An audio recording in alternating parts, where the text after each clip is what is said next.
Hello and welcome to this week's HSJ Health Check Podcast. I'm Annabelle Collins, HSJ's workforce correspondent, and this week we're bringing you a special edition of the podcast recorded at HSJ's Mental Health Summit in Leeds. I'm joined by Rebecca Thomas, HSJ's mental health correspondent and chair of the summit, Sean Duggan, Chief Executive of NHS Confederation's Mental Health Network, and Matthew Trainer, Chief Executive of Oxleas Foundation Trust. So first of all, we're going to be discussing the extent to which mental health is, or perhaps isn't, being discussed in the forthcoming general election, and perhaps how also this is cutting through with voters. And then some of the most significant points of discussion in the mental health sector at the moment. So, Rebecca, earlier this week I saw you tweeting about the number of mentions of mental health in the different manifestos. So we had 3 in the Tory, 15 in Labour, and Lib Dem 32. So do you think this is a good or perhaps somewhat superficial measure of whether it's a priority for the 3 main political parties? It's very superficial, yes. But you can't ignore the giant elephant missing from the Conservative manifesto in terms of mental health in this general election compared to the last general election.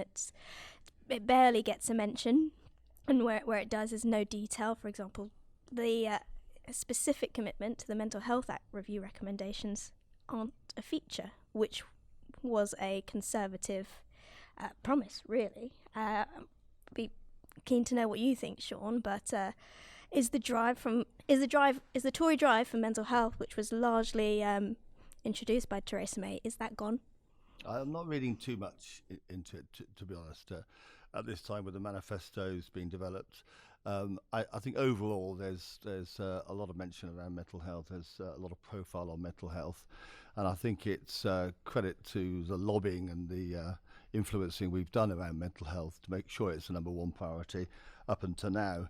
In terms of the manifestos, you've mentioned the tweets and the data around that.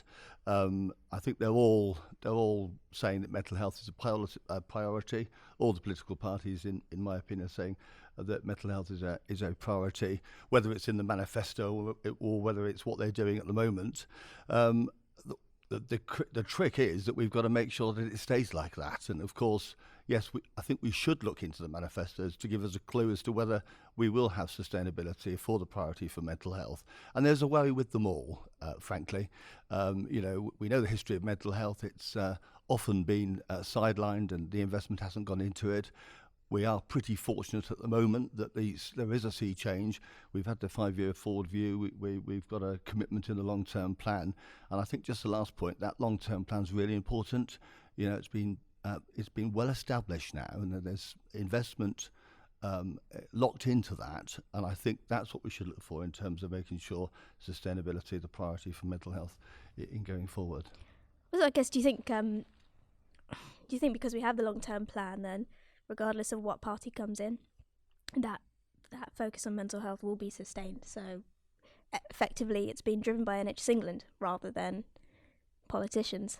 Yeah. Well, I do, Rebecca, and I think it's backed up by really important influences at the moment, this mental health being really important.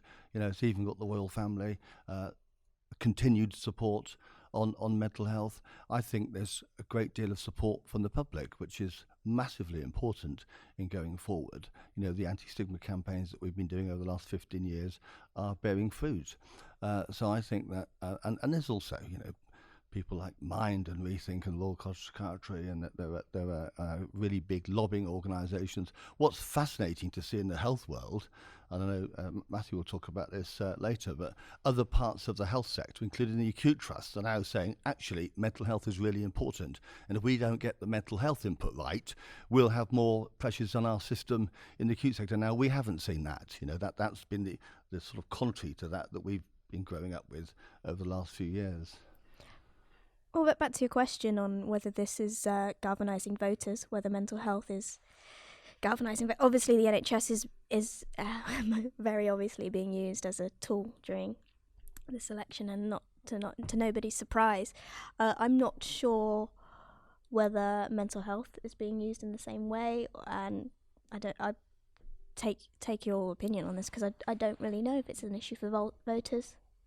Yeah, I think there'll be layers. There'll be people that are particularly interested in mental health that will be asking their candidates about, how do they prioritise mental health?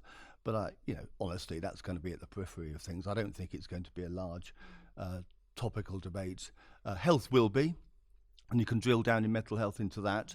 But again, the public are much more interested in this now. It's no longer taboo to talk about it.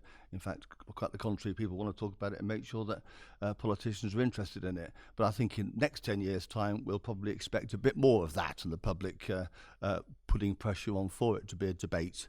It's interesting. You watch the TV, you see the news, and when they're talking to the public, people will say, well, health's a real issue, including mental health. Now, again, that's something we haven't seen in the past. But I think the honest answer to yours is not mainstream. It's not the biggest issue at all. Mm. And actually, I spoke to Ben Page, Chief Executive at Ipsos Mori, a couple of weeks ago, and he said, no matter when you ask people, they'll say the NHS isn't being funded enough, even when record levels of funding are being pumped into it. That's what they really care about, investment. So sometimes issues, I think with Labour as well, we've seen the privatisation issue. It seems to be their kind of main shtick at the moment. But I don't know, as you say, maybe in the future, the kind of mental health, it will filter down to the public a bit more. So Labour was the only party that promised some specific capital for mental health, which we know between us the sector has been going on about. That's the wrong way to term it. But it was a significant amount of capital. How far you believe the promises in party manifestos is another thing. But within the sector, capital, I think, still remains a very important issue that's not been addressed under the Tory government yet for mental health. I completely agree. Absolutely, 100% agree. It is. Again, Matthew will, I would imagine, having capital as quite a high priority. And if you go and talk to a group of chief executives across the country, it now features very much in terms of investment. I still far too often go to see acute psychiatric inpatient units that don't have proper gender arrangements. They don't have proper ligature, and they're not particularly safe. They really need to be refurbished or knocked down and built again. They're not modernised at all, and they're the old institutional estates which we've got to put right. And given that when somebody has got a mental health problem serious enough to have acute inpatient unit, it's really important we get that right. That would be part of the recovery and going forward. I see too many of them. There's been some improvements. I was really delighted to go up and see Manchester, a really unit that we'd all be quite shameful of. It's got some capital under this particular administration to build a new unit, and that's the sort of thing we need to be doing. But there are stories like that across the country, and we need to put that right. So that would apply to any political party, and we will continue lobbying very hard on that. Is it an issue? Do you find it's been an issue for provider members this particular election and who might come in, or are they getting their heads down and carrying on? Well, I think they're getting their heads down and carrying on. Absolutely, as they always do, and credit to them. There's there has been a bit of chaos for quite some time now, and I think that is the best strategy. So long as they work with us, which they do, in lobbying, influencing, and making sure we've got the evidence to make our case, to build our case. It isn't just about the evidence, it's the stories as well. So when I went to that inpatient unit in Manchester, you just have to go and see it and think of one of your somebody that you love and care for in that unit. So that there's a lot of things we need to put right. So it's I think it's right and proper that the chief executives get down and keep doing the work, and then we'll come out the other end from December the 12th, and we'll keep the hard work going. Do we think the Mental Health Act, commitment to the Mental Health Act recommendations are safe? The YouGov poll today suggests we'll probably have a Tory government. Yes, it did. And so I always said when Sir Simon Wesley was asked to do the review of the Mental Health Act, I was a bit sceptical when we first looked at this, when Theresa May announced it.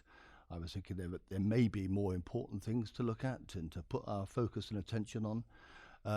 But then when she announced that Sir Simon Wesley was doing it, I said, we'll be safe. He will do a good job. And he has done an incredible job. I'm taking so many people with him organisations that are difficult really to bring with you when you want to change the complexity of the Mental Health Act, and it is very, very complex subject. The principles are right: reduce rates of compulsion, resolve the overrepresentation of black and minority ethnic communities, which is rising, is still a problem. So we have to do this, and now it's been done. It's a very good recommendation for piece of legislation. We have to do it, and all parties need to be sure that they will be wanting to do that in the future. He set up a cross-government group, which of course is been suspended just at the moment for PERDA, but him and others and us will make sure that keeps going. Yes, I wonder what PERDA's done to that white paper that were meant to be coming at the end of the year. More delays, isn't it? Yes. Yeah. Is there an overall time frame for the redesign of the mental health? It is a bit flexible because it involves going through legislation, and so it is a bit difficult. But we're expecting sort of between 2 and 5 years, and we'll start getting something out into practice. And you said it's a cross-party issue, so obviously the Tories are polling very well at the moment. But even if we had a Labour government on December the 13th, would it still be something that is going to be pushed forward? Yeah, I believe so. I think that's one of the when I looked at the manifestos, that's one thing that I thought did feature actually going across. That and workforce and nurses and parity of esteem. Those are sort of elements that I thought were there right across the board. And I think the mental health is good. I mean, it's a really good piece of work. And if that was wasted, I mean, it wouldn't be good at all. Okay, so to bring Matthew in. Moving on from the election slightly, I wanted to talk about something that the president of the Royal College of Psychiatrists wrote for us a few weeks ago. Wendy Byrne called on all parties to pledge more resources to stop the practice of sending patients away from home. So, as I understand it, Matthew and Rebecca, the number of mental health beds has been cut quite dramatically over the last 30 years. So, if you had more money, is this what you would spend it on? Hi Annabelle. It's interesting actually, if you talk to most of the trusts in London, which we've done about capacity, then one of the key things people would say is we recognise that there's pressure that's visible in beds, but what we'd like to do is invest in more community capacity, because we know that the best quality care and the care that supports recovery is care that's delivered close to where people live, around their friends and families, and not necessarily in an inpatient unit. We've done a number of things in South East London, for example, working with London Ambulance Service and others to try to address crisis in a different way, because we think actually if you can stop someone going to A&E in the first place, it avoids that traumatic experience of attending an emergency department in crisis. If you can then intervene earlier in the ED pathway, you stand a much better chance of supporting someone to go home. And we've seen nationally Claire Murdoch campaigning for much more investment in community mental health teams and in home treatment teams. And I think almost overwhelmingly you would hear chief execs say, we recognise the pressure that's visible in beds and out of area placements, but what we'd like to do is improve the quality of our community offer. And, obviously I've got my sort of PERDA gag on here. I'm not going to say anything about the politics of this, but what we can say is that there's been some fantastic commitments to supporting mental health in recent years, and we're now seeing investment going into our community mental health teams, which I think is an area we're all concerned about. They're dealing with a lot of complexity in the community. We'd like to see more emphasis and investment there to support people to stay well and recover at home. But does it need to be both for a little while? In terms of, you can't have an either or. Do we need to double run? I mean, there's a workforce implication anyway, because, if I opened another, 20 or 40 beds, I don't think I could staff them as easily as I'd want to, really. And if you think about where you want to use those trained nurses and use your psychiatrists and your psychologists and your OTs, actually, we've now got some very good models of community support. So in all honesty, we've got a ward in Oxleas at the minute that's not been in use for a number of years. We had a really good discussion about what we should do with this ward. Do we want to reopen it? Do you know what? If we open it, it'll fill up, and I'm sitting there with a £1.5 million fixed cost. Instead, what we're discussing is opening up, knocking down some of the internal walls and turning it into a recovery centre, inviting in the voluntary sector to support us there, so that when people present to ED, we can say, do you know what, there's somewhere that's open till 11 p.m. at night where you can talk to other service users, you can have hot clinic appointments with psychologists, etc. And I think this whole model of crisis cafes, or as they call them in South West London, recovery cafes, is a really good way of building much more resilience into people's recovery plans that doesn't involve going to ED and isn't necessarily entirely dependent on NHS services. So even if we could staff them, I'm still not convinced beds is the answer. And we have seen some trusts make fantastic progress in reducing their out-of-area placements. SLAM, one of our neighbours, part of the South West London Partnership, they've reduced their out-of-area placements by a vast amount in the last couple of months through some real focus on supporting people to be cared for in the community instead of in inpatient beds, and that is definitely better for patients. And when you look at the evidence, if I can just support that, because I do support that, when you look at the evidence for effective recovery for people's mental health problems, it's paid work, it's somewhere to live, and relationships intact. And if you've got a job, I mean, there's overwhelming evidence about the over 2/3 of people with severe mental illness want to work. Only a third can and do. And we've got to address that, because if the evidence is quite clear, if you do have paid work, it's one of the best forms of treatment for mental health problems, because you can sort out your debt, you can hold your relationships, and you can do all those things, social indices that you need to do to stay out of hospital. And it gives you structure to your life as well. I mean, I was at a garage in Woolwich yesterday, which is run by a sort of social enterprise with charitable background, actually, that's got links with Oxleas. And that cares for people who've come out of secure settings and provides them with training in becoming mechanics. And they've designed the place fantastically. So they're working with people whose reading skills are compromised, but they know where all the equipment is in the garage. It's very clearly labelled. And I was talking to some of the people that use this, and they were talking about their past, the challenge they had with addiction, and how important for them in recovery terms having employment is. It gives you a structure to your day. You get up, you have a shave, you get dressed, you go into a place where there's other people and socialise. And it's creating a structure to people's week that allows them to cope with some of the things that make life very difficult if you're living with severe mental illness. So we need to move away from the idea that the ward is the place where you have to care for people with severe mental illness. We do need beds. There are people who need inpatient stays, but it needs to be the right people, and we need to avoid people going through that traumatic experience of an ambulance, of potentially being put under a section, finding themselves in an inpatient ward, and then having to go back and pick up the pieces of their life after that. And what you're doing with the voluntary sector, Matthew, is fantastic. I think the voluntary sector, third sector, is underutilised within the health system, mental health system, in going forward. And I don't see that in any of the, to any extent, in the manifesto. I was a little bit disappointed about that, because we know that the future has to be to work much more with the third sector and commission it to scale that across the country. Having, as a journalist, talking to a lot of patients about being sent out of area, and a lot of the time it's not just the issue of being sent hundreds of miles, it's the fact that when they get to that ward, it's not therapeutic. They're not actually, nothing's happening to help them get better. It's more of a holding pen until they can come back, which seems to come up quite a lot, and I think goes back to the issue of it's not beds, really. Yeah, I mean, we've got to think very carefully about our workforce, because I mean, the NHS's greatest assets is staff. They're fantastic people, and what you never need to do, and what I never do as a chief exec, is stand up and lecture my staff about the importance of delivering great care, because that's why they're in the job. It's the one thing that's in their blood, and it's the thing that drives them, and they're a tremendously passionate, values-driven group of people.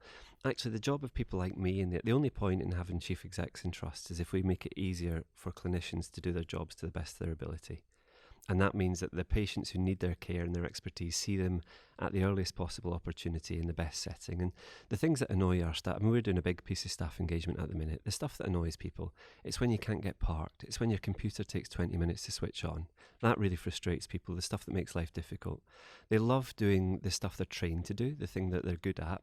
When they're doing things that aren't the stuff they're trained to do, so when you're sat there recording copious volumes of notes, people don't mind doing that when they think it enhances the quality of care. But what I hear too much from our staff certainly is that too much of what they're doing it because they've been told they have to do it, rather than because they recognise it enhances the quality of care. And I think there's something we need to do with our workforce to make sure we're using people's skills and ability in the right place, but also that they're supported to do the things that they're very best at.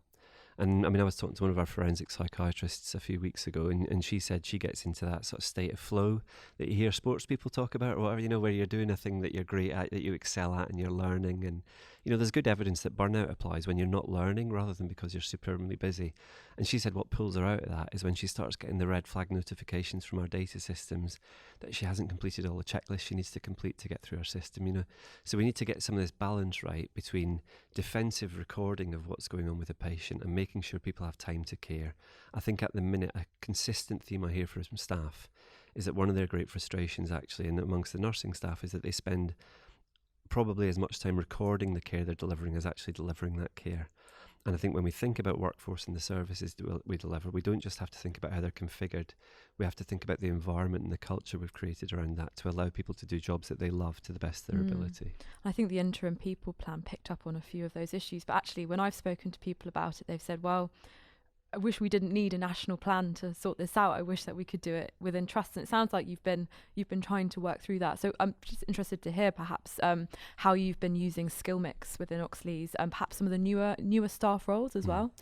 I think it's great. I mentioned the role Claire Murdoch's playing, and we're also hearing from the new Chief People Officer, and we're hearing it from trusts everywhere in the country now, actually, a really big focus on staff wellbeing and valuing our staff. And part of that skills mix is making sure you've got enough, there's nothing worse than being in a ward or in a service of 20% vacancy. These are small teams anyway, so someone's always on holiday, you might have someone on sick leave, someone on maternity leave, and suddenly you're running with horrible vacancies. It's really stressful for the staff.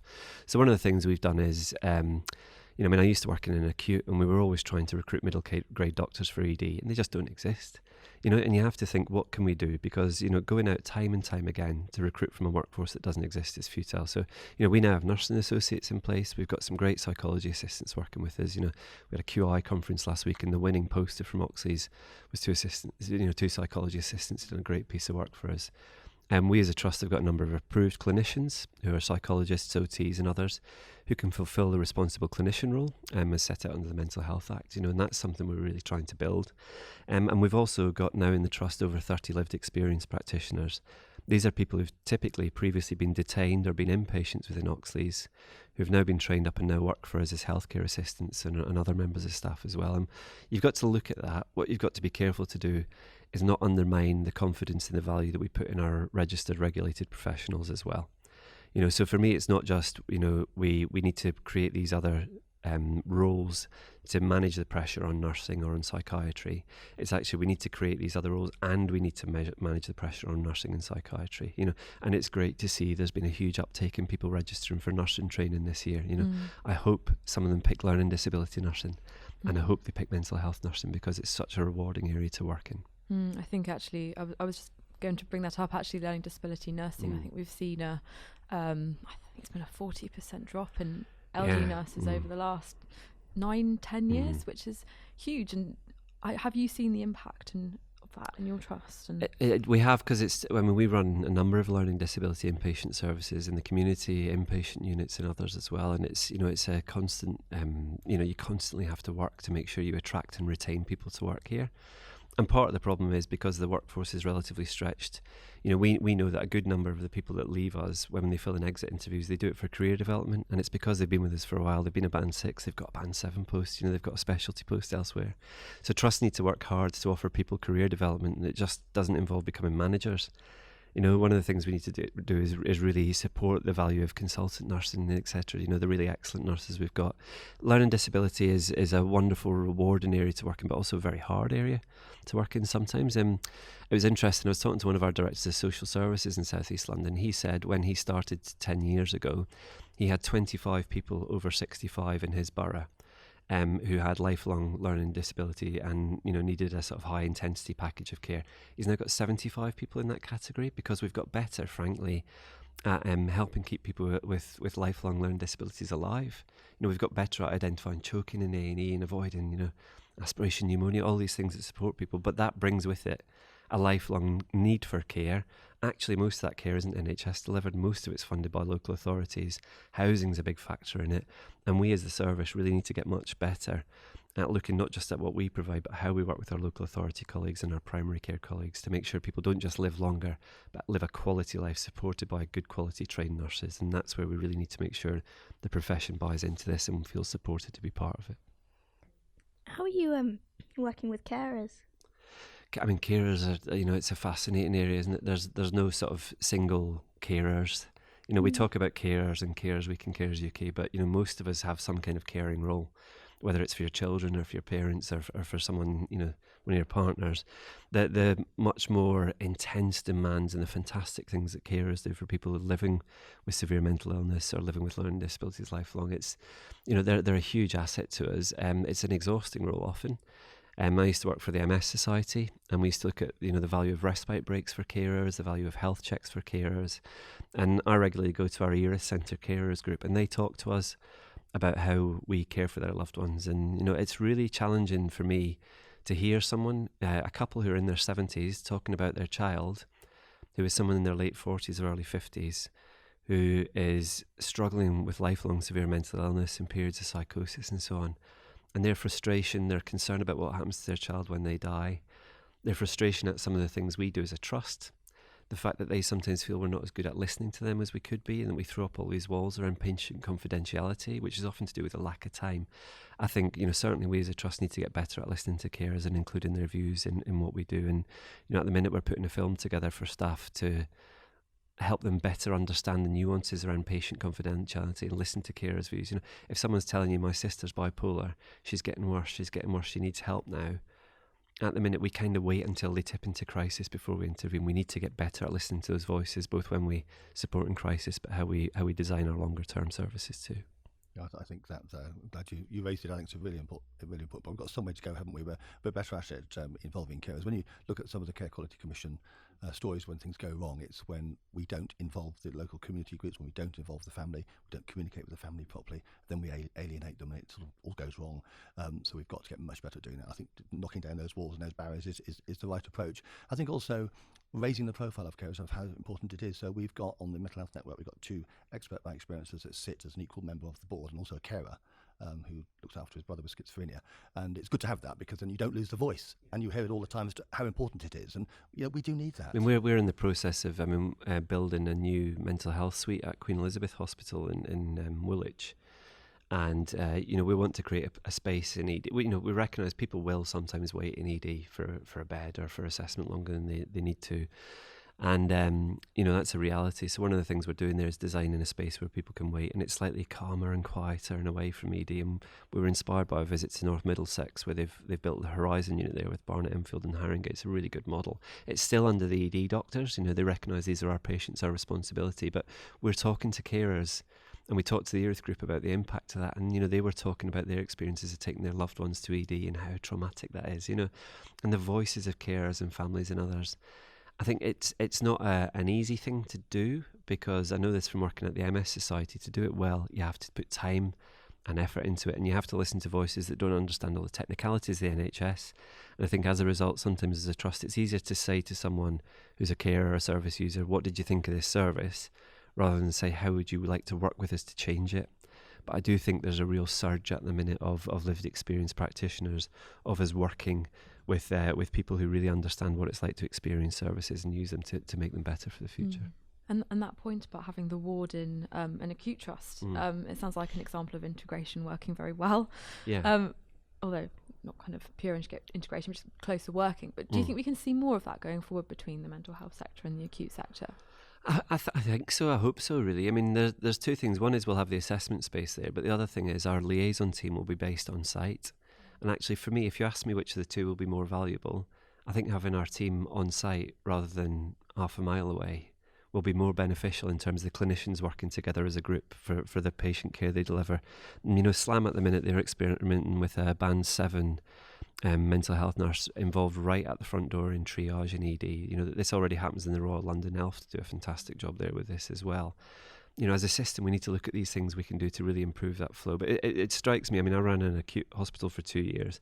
If you're in the acute and you have a patient who comes in and needs a cardiology bed, and you don't have a cardiology bed, what you can do is a number of things. You can put that patient into acute medicine. You know, you've got a CDU there to play with to move capacity around and try and create the right bed for them. You know, if needs be, you can potentially outline them in another ward in respiratory care or whatever. If you get a patient who comes into ED and needs a mental health bed, at the minute they stay there. There are no alternatives and there's no flexibility, and that's where we get these really long waits from. And I think certainly in London at the minute there's a real groundswell of joint working happening, and we need to look at this patient experience aim. Ultimately, more community services, all the stuff that Claire's championing nationally, is what's going to get us into a much better position. In the short term, though, there's a lot we can do as integrated systems working locally. Thank you, Matthew. I'm afraid I'm going to have to bring it to a close now, but I think we could have carried on talking a bit longer. So thank you to Matthew and Sean for joining us, and to Rebecca. HSJ Health Check is available each Friday morning on the hsj.co.uk website and across all the main podcast channels. So do please spread the word and let us know about any future topics you'd like to hear discussed. Thank you so much for listening, and see you next week.